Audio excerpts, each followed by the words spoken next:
and welcome. Today, it is my pleasure to introduce to our Lokvani audience a talented, brilliant chef and musician, Tarun Banglore. Chef Tarun's culinary journey started at a very young age. His keen interest in the world of food soon turned into a steadfast passion. Tarun is a graduate of the Culinary Institute of America. His career led him to work in the esteemed kitchens of Toro and Blue Ginger. His focus shifted towards restaurant management and entrepreneurship, where he later went on to be maitre d' Mistral at one of the most prestigious French fine dining restaurants in Boston. Though originally of Indian origin, Tarun often felt himself distanced from Indian cuisine while growing up in America. His recent affinity for food and culture is something he's truly eager to share with the world. His most recent venture, Atma, is an Indian-inspired pop tasting experience. Tarun has partnered with chef Keith Sarasin, a farm-to-table chef in the New Hampshire area, to explore regionality and diversity of Indian cuisine. Their latest pop-up was a 9-course tasting menu in New Hampshire, which was a sold-out event. As many of us know, Tarun is also an accomplished South Indian percussionist playing mridangam, which is truly a passion for him, and he's performed extensively. He hopes to translate his love for food, music, and hospitality into a unique Epicurean experience. Welcome to Lokvani, Tarun. Thank you for taking the time to talk to us. Thank you so much for having me. I'm really excited to speak with you about Atma and my career and my love for food. Of course, of course. First of all, it's not often that you find a person of South Asian Indian origin, I will say, to take on this wonderful career of being a chef. So tell us about that. How did that happen? And how did mom and dad say, it's okay, don't be a doctor, become a chef instead? Absolutely. So my interest and passion for food started from a very young age. I was about 6 or 7 when I actually decided that I wanted to be involved in the world of food. Yeah. And the story in our house goes that it was born out of necessity. My mother was always teaching on Saturdays and oftentimes didn't have time to make food for dad and I. And dad's option was fast food, which was not at the top of my list. And I was also a very picky eater growing up. So I started rummaging through the pantry to kind of put things together that I wanted to eat. I grew up watching a lot of Food Network and shows on TV. And it gave me an outlet to kind of express my creativity and actually cook things that I wanted to eat. So that's kind of where it started. And then as my passion deepened, I began to pursue internships across the globe. I worked in India for a short stint at Caperberry, which is like a modern European molecular gastronomy restaurant, and then here in the Boston area as well. And then I was fortunate enough, as you mentioned, to go to the Culinary Institute of America in New York and pursue my career even further. And after that, got into restaurant management. My passion for food and hospitality has always been there, and I've always loved serving people and really making people happy through the medium of food. And mom and dad have always been very supportive of that as well. They knew that it was something that I really wanted to do and I had a deep love for. Oftentimes, the restaurant industry is painted as this very difficult and challenging environment to work in. Oftentimes it's 16-hour days of being on your feet and in hot environments and stress. And I would always come home smiling and full of energy. And I think that's when they knew that I really loved this and that I wanted to do it full time. So they've always been a big support of mine and very thankful for that.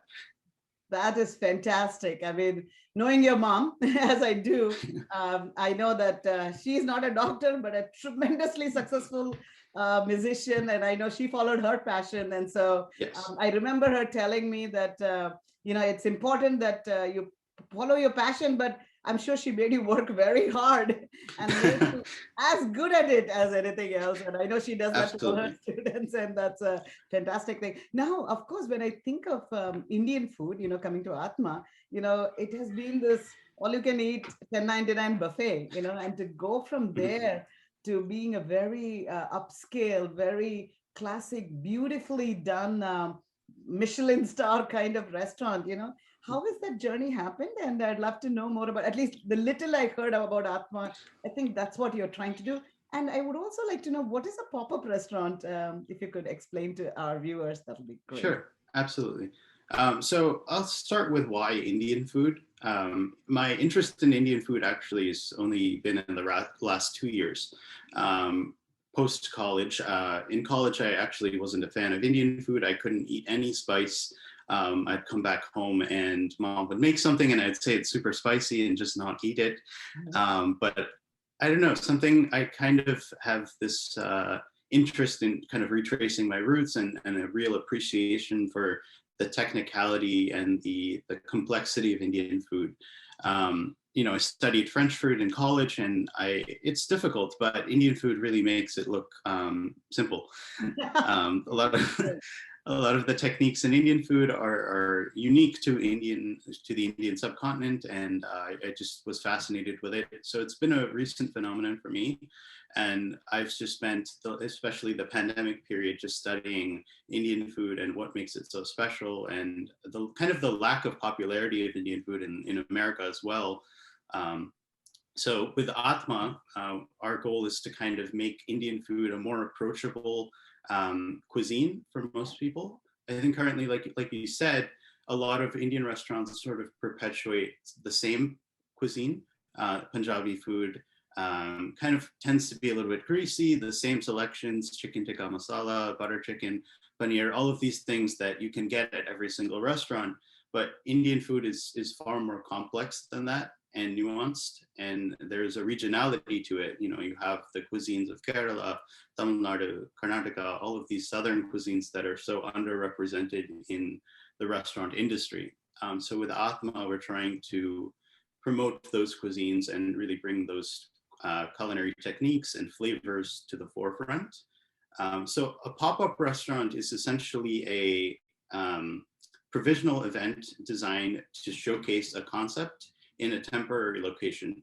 So it's a great way for investors and people who are interested in starting a business to kind of explore ideas with a pretty low capital investment. So Atma, our definition of Atma is the truest expression of oneself. And that's the food that we bring to the table. It's the truest expression of who I am and my business partner, Keith. We both really love Indian food, and that's what we try to bring into Atma every day. So Atma is a pop-up tasting experience showcasing the food from the Indian subcontinent, presented with modern plating techniques and styles. And as you mentioned before, our first event was a 9-course tasting menu featuring the regionality of Indian cuisine. We did a wine pairing as well, and guests were absolutely thrilled with the dinner, and some of them had tasted things that they had never had before, and that's really what makes it so special. We want it to be a very unique Epicurean experience for all of our guests. Fantastic. I know I tried to get tickets and it was sold out, I think, on day one. I said, oh, I should go there. And next thing I know, I think I was like 5 minutes late and it was sold out. So I'm going to follow up with you to find out how I can actually get to, to your next pop-up, so that I'm hoping there are more coming up. Is that right? There are more. There are more. Okay, fantastic. Fantastic. So now, so what I'm hearing from you is really Atma is trying to take the best of best from Indian food and really making it accessible to mainstream America. Would that Absolutely kind of encapsulate what you're trying to do? Totally. Yeah. I think so. I've been studying this professor at NYU. His name's Krishnendu Ray. He's been studying ethnic food in America for the last 30 years or so. And it's just fascinating to read how each culture and each group of immigrants that came to America, how they struggled to sort of introduce their food into the culture. Italians, the first group of Italian immigrants that came to America, Americans here were so disgusted by things like pasta and spaghetti. Spaghetti was this such a foreign thing, and now it's such an integral part of American cuisine. Yeah. And the same thing happened with Japanese immigrants, Chinese immigrants, and the latest wave of Indian immigrants are sort of bringing about that change. There are a lot of entrepreneurs and business owners, restaurant owners of Indian descent that are trying to, change those conceptions about Indian food in America and really encourage people to try things other than butter chicken and naan. Surely, surely. So now you said that you yourself didn't like it, in the beginning and the spices. So, it always fascinates me when I go to like a cooking. I also love to watch cooking shows, by the way. And when I see them, how do they evaluate? Like, how do you, take something that you don't know and say, hey, this is an excellent dish or this is not an excellent dish, especially with spices that you may or may not like, personally. Sure.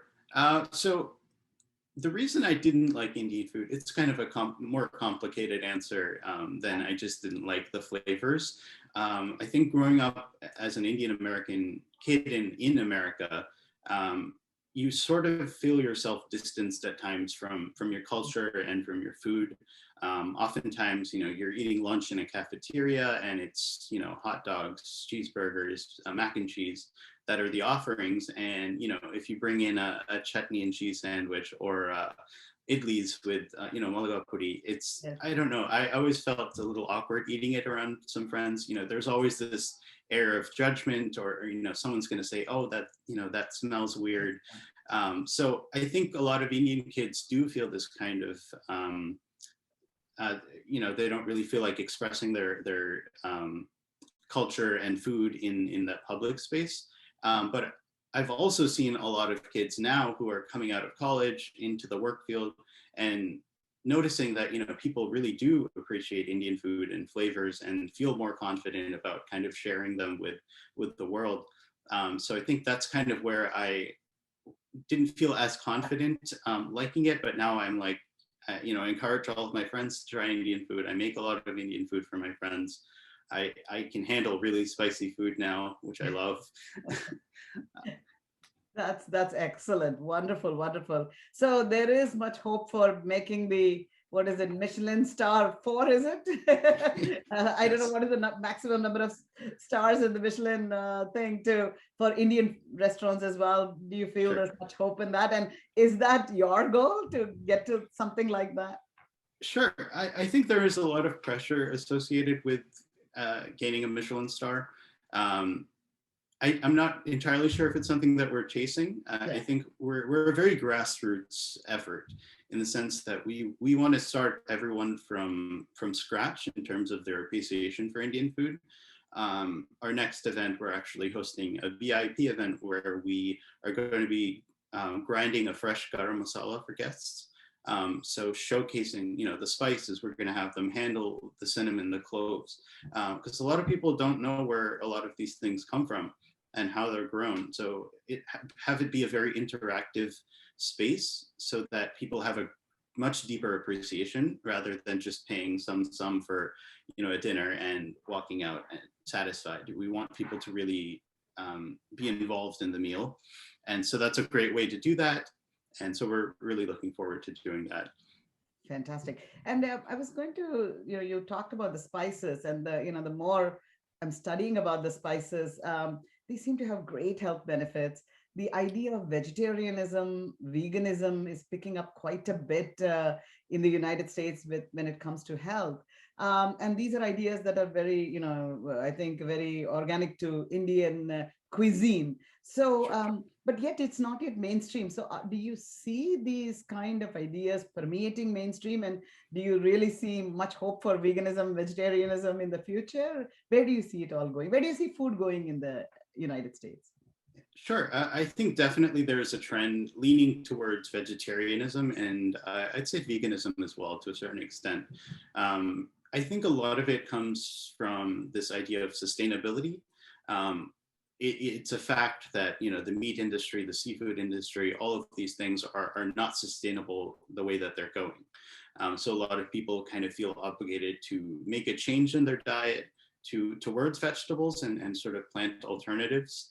that can allow them to get the necessary protein and nutrients, but without necessarily any of the caloric or kind of environmental issues associated. So I definitely think that there is a trend towards vegetarian food, and it's sort of the responsibility of chefs and food Hello. to kind of promote that healthy lifestyle and creating tasty options for guests. So when you make your food, it's obviously not traditional dishes. So can you walk us through how do you create a new dish? Sure. So one of my favorite dishes from the previous dinner that we did at Atma was a Kerala style deviled egg. So deviled eggs were something that I always saw at buffets and weddings, and they're always kind of not very interesting flavor wise, but I loved the way that you just kind of, pop one in your mouth and you're sort of satisfied for the evening. Mhm. And I also grew up eating a lot of egg curry as well.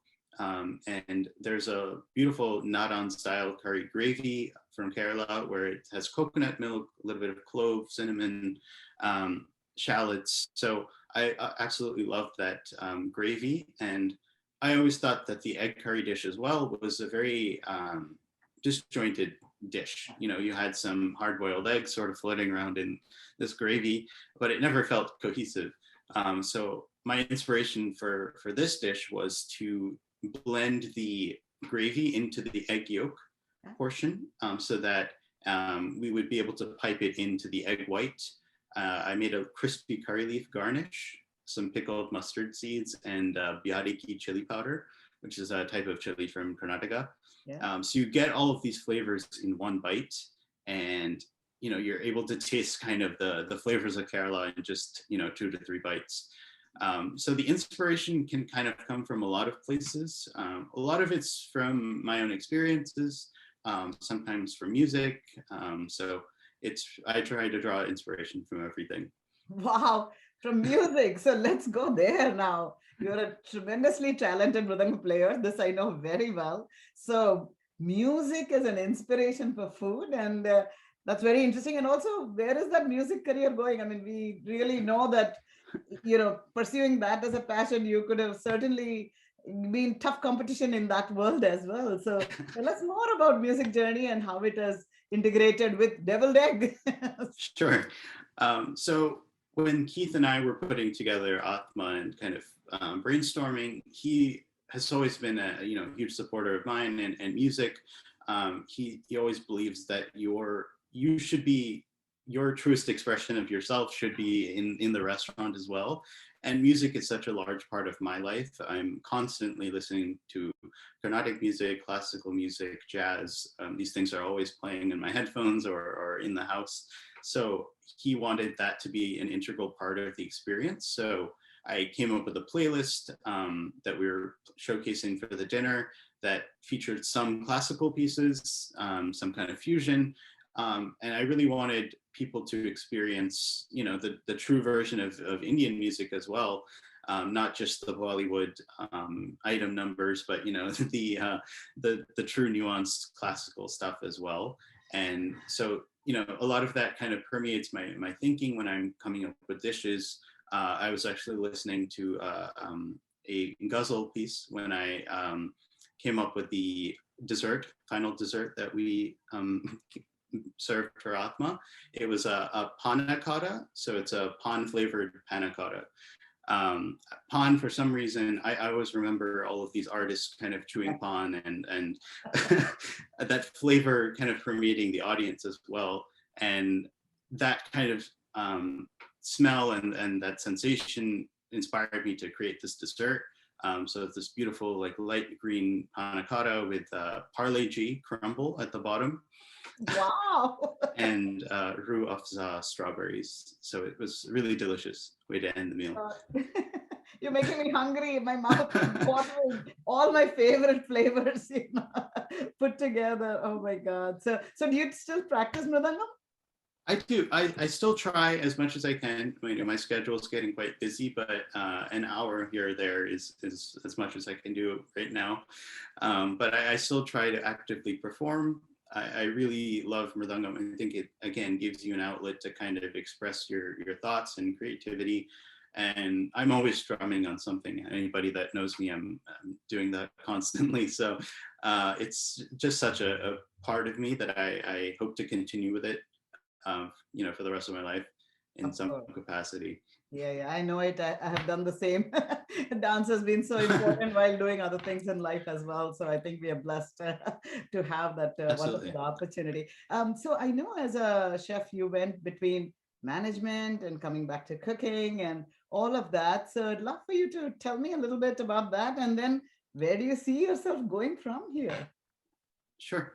So the reason I got into the food industry originally was because of my love of food and cooking. So I will always have a deep appreciation for food and cooking. I just had, after working in restaurants for a number of years and kind of experiencing that lifestyle of very long hours, you're constantly on your feet, you're getting cuts and nicks, you're, carrying heavy items, you feel exhausted after a long day, and it sort of is very draining in a way. And the food industry kind of takes on a very different meaning when it's at a professional level. You're cooking at your home for your friends and family, it's one thing, but to be doing it 24/7 for many years, it kind of does become very exhausting. So I was trying to find a way to blend my love of food and involvement in food with the business side of things.